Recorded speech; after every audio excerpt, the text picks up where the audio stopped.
My name is Daniel Reeves. I'm 34 years old, and I live in a worn-down half-house on Birchwood Avenue in Pueblo, Colorado. The kind of street where every building looks like it gave up somewhere around 1995. Cracked driveways, overgrown hedges, gutters hanging by a single nail. The kind of neighborhood people pass through without stopping. I moved here about a year ago, after my life in Phoenix fell to pieces. Back then, I ran my own architectural design firm. We built things that mattered: custom residences, commercial spaces, even a recreation center that won a regional design award and made the local papers. I had a crew I trusted, a respectable office in the heart of the city, and enough projects queued up to fill the next 2 years. It felt like I was finally standing on solid ground, like the work I put out into the world actually meant something permanent. Then came the claim that tore it all down. A major client accused us of structural negligence in a multi-unit housing project. The allegation was false. The problems traced back entirely to their construction crew, using substandard materials and skipping inspections. But proving that while hemorrhaging money on legal fees was another matter entirely. The battle stretched over 14 months. By the end, I'd lost the firm, my savings, my industry reputation, and a handful of people I'd thought were real friends. I packed what I could into a rented van, drove northeast, and landed in this forgotten corner of Pueblo with nothing but debt, a drafting laptop, and the stubborn refusal to quit drawing. These days, I freelance. Deck additions for homeowners, floor plan tweaks for small businesses, the occasional renovation concept for a local contractor. It covers rent, groceries, and a takeout meal when I remember to reward myself. My days run together in a quiet blur of cold coffee, old software, and the kind of ceiling staring that only happens when a man has too much time and not enough answers. The apartment isn't much. It's a duplex from the early 70s. Squeaky floors, windows that let the cold in like they enjoy it, and a heating unit that sounds like it's delivering a speech every time it kicks on. My furniture came from estate sales and curbside luck. A sagging couch, a dining table that wobbles unless you wedge something under one leg, a floor lamp that flickers whenever a big truck rolls by. No pictures on the walls, no plants. It's shelter, not a home. Friends, I don't have many left here. The ones from my Phoenix life quietly stepped back when the trouble started, and I haven't pushed to replace them. Most evenings it's just me, the refrigerator's hum, and the distant white noise of the interstate. That particular night started exactly the same as every other. It was the last week of September, and the weather had been restless all week, gray and brooding, like it was building toward something. I was at the kitchen table under that one overhead light that made everything look slightly worse than it was, staring down a stack of bills with a mug of instant coffee going cold beside me. Electric, $98 past due. Water, $72, second notice. Rent in 10 days, and the freelance payment I'd been counting on had been pushed back without explanation. I pressed my fingers against my temples and thought about how, 3 years ago, I was closing deals over dinner at places with cloth napkins.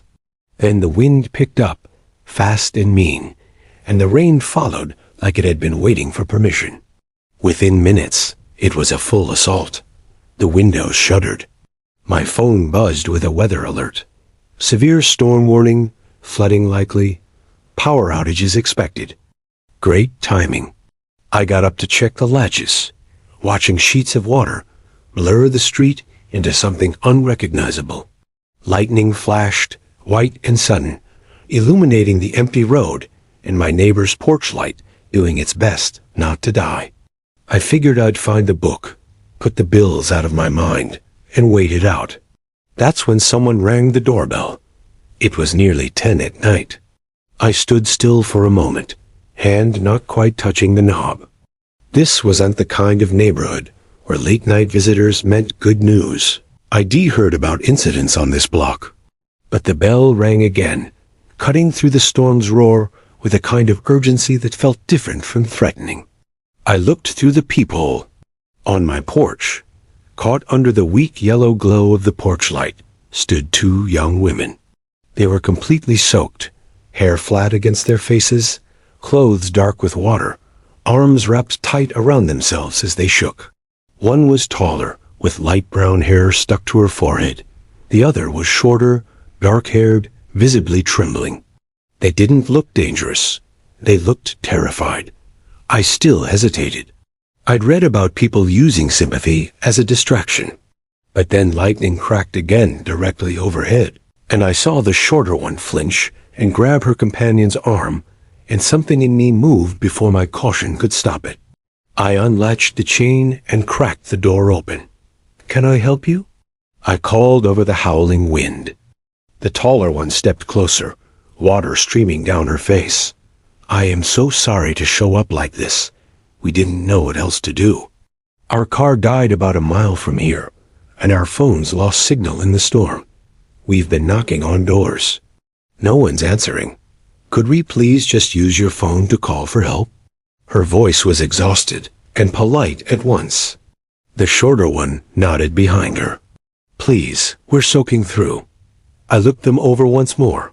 No bags, no attitude. Nothing that read as rehearsed.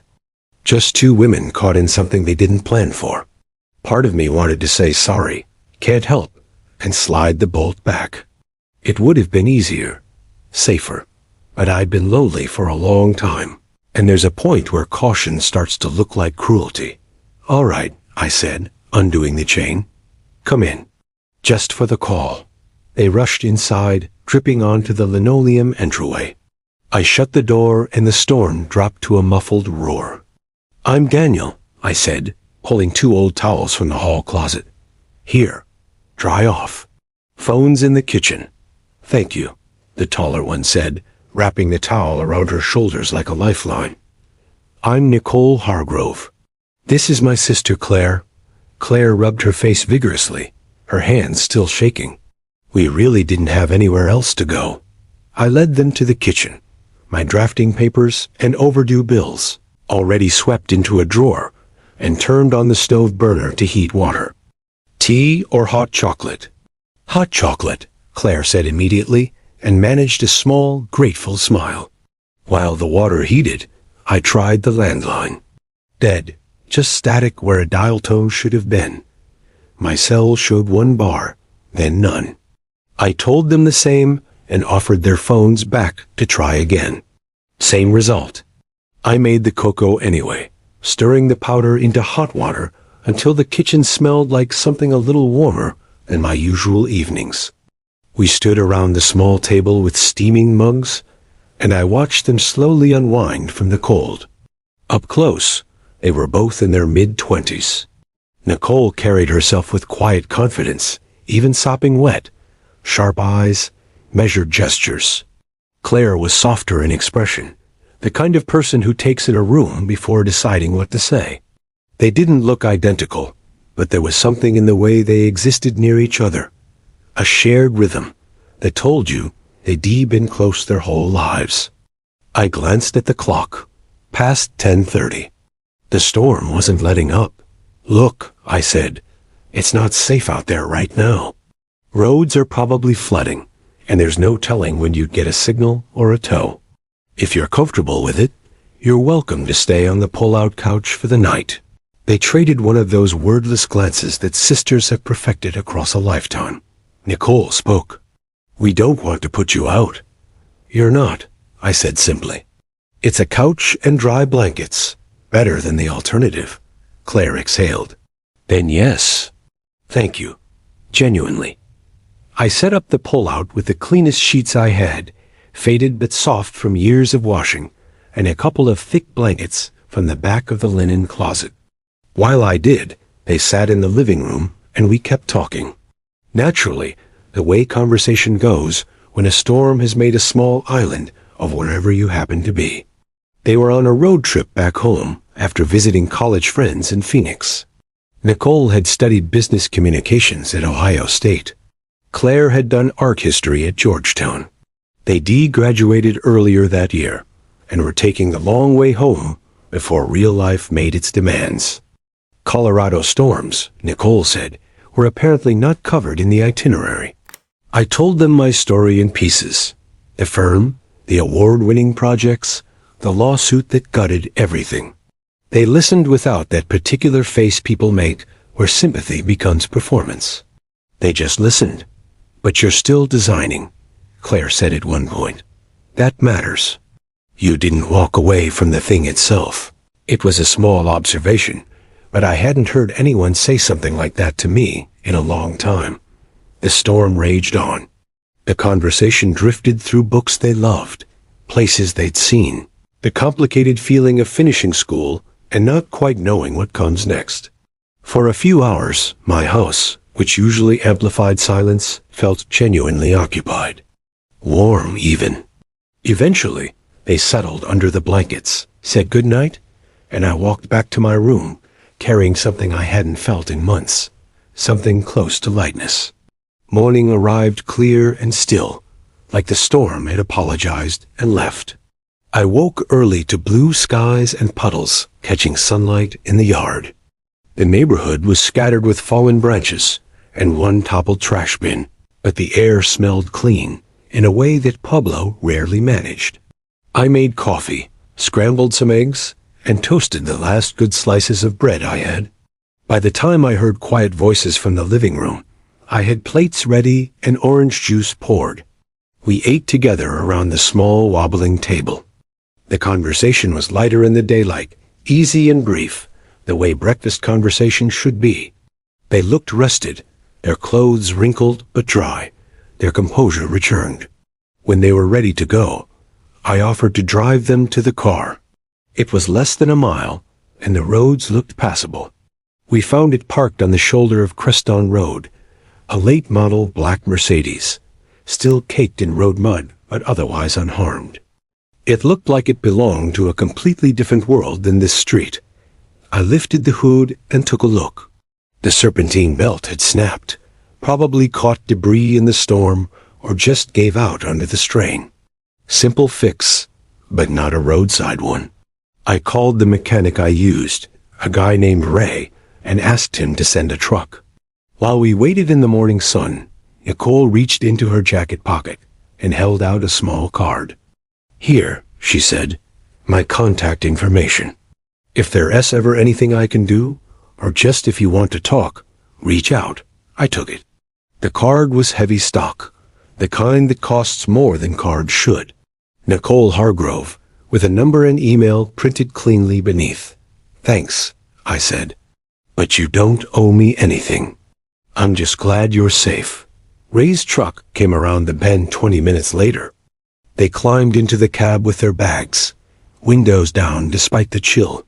Take care of yourself, Daniel, Claire called out as the truck pulled away, the Mercedes trailing behind.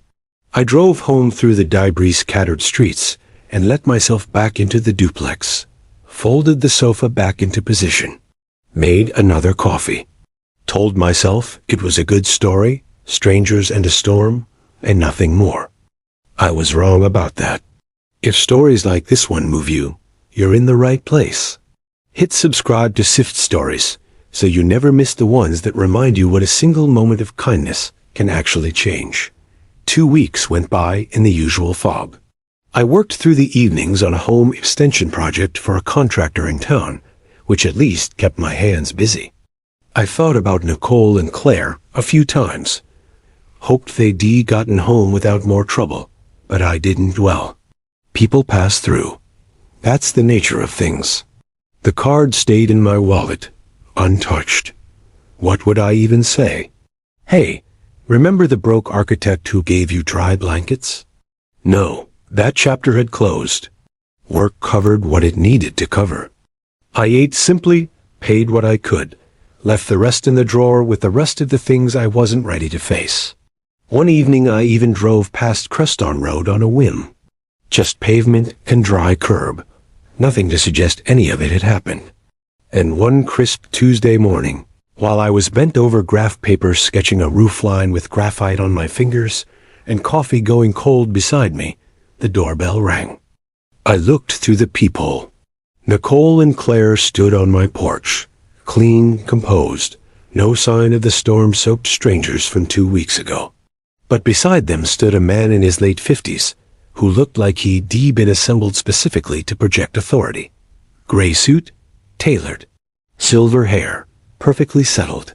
Leather briefcase. The kind of man who doesn't wait in lobbies. I opened the door. "Nicole, what's going on? Is everything okay?" She smiled, stepping forward. "Everything's fine. We wanted to come by and thank you properly.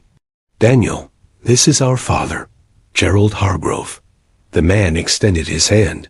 His grip was measured and firm. "Daniel, good to finally meet you. My daughters have told me quite a bit." I stood back and let them in. The three of them filled my living room in a way that made it look smaller than usual. Gerald settled into the couch like someone accustomed to much larger rooms, his briefcase resting across his knees. The girls sat on either side of him. His watch caught the light, the kind you don't see in pawn shops. "I wanted to thank you in person," Gerald said. "My girls told me what happened that night. The storm, the broken-down car, the doors that didn't open. You let them in. That matters to me more than you might understand." "It was a bad night to be outside," I said, leaning against the wall. "I just did what made sense." He nodded slowly. "They knocked on 19 doors before yours." 19. The number landed harder than I expected. I'd imagined they'd tried 2 or 3 before finding me. I looked at the girls. Claire gave a small nod. Nicole's expression confirmed it. "We were starting to lose it a little," Claire said quietly. It was dark, and the water was rising on the road, and no one would. She stopped, shook her head. "You were different." Gerald leaned forward, opening the briefcase. "After they got home, I had my team look into your background. Public records, old project files, a few published pieces about your firm." He set a folder on the coffee table. "The community center you designed in Phoenix, the one on Ridgeway, outstanding work. The sustainable framing system alone was ahead of its time." I felt heat rise in my face. Gratitude and discomfort in the same breath. "You looked me up." "I do that when someone does right by my family," he said, matter-of-factly. "I run Hargrove Group Developments out of Seattle. Commercial real estate, residential projects, mixed use, significant footprint along the Pacific Northwest. I've worked with a lot of architects over 30 years, Daniel. Good ones on paper, weak ones when it counts. What struck me about your situation wasn't just your portfolio. It was that you lost everything and kept designing. That's not nothing. That's character." My mind ran the name quietly. Hargrove Group. I knew it. Anyone in the field knew it. Towers in Seattle, a marina redevelopment in Tacoma, luxury residential communities up and down the coast. This was not a small operation. "I appreciate that," I said carefully. "But I didn't open the door to earn anything." "Exactly." He said it like I'd confirmed something he already knew. "Which is the reason we're sitting here." Nicole spoke then, her voice steady. "Dad doesn't offer things lightly, Daniel. What you gave us that night wasn't just a roof. It was dignity. You talked to us like we were people in a hard spot, because we were not like problems to get rid of or opportunities to impress. We don't meet a lot of people like that." Claire nodded. "We told him everything. Your story, the lawsuit, what you've been building since. He wanted to come himself." Gerald spread the folder open across the table. Inside were printouts of my old project renderings, a brief article about the firm's bankruptcy, even a recent sketch I'd posted to a small design forum for a client consultation. "We're launching our biggest residential project to date," he said. "A mixed-use development outside of Seattle, residential towers, community retail, green corridors, sustainable infrastructure throughout. It's the kind of project that redefines a district. I need a senior architect with the experience to carry a vision from concept through to completion. Someone with real stakes in the outcome, not someone chasing credentials." He paused. I need someone I trust. He named a starting salary, full benefits, a relocation package, performance equity after the first year. I sat down. The numbers were real. The project specs in the folder were real. The preliminary drawings inside echoed things I'd worked on in my best years, the kind of concepts that got you out of bed before the alarm. It felt like opening a door to a room you'd been told no longer existed. Why not someone with a clean record? I asked. Someone who hasn't been through the courts, the bankruptcy, all of it? Gerald almost smiled. Because clean records are easy to manufacture. I've hired the polished ones. Half of them fold under real pressure. You've already been through the worst version of this industry's punishment, and you're still here, still drawing. That's what I want on my team. Not someone untested. Someone proven.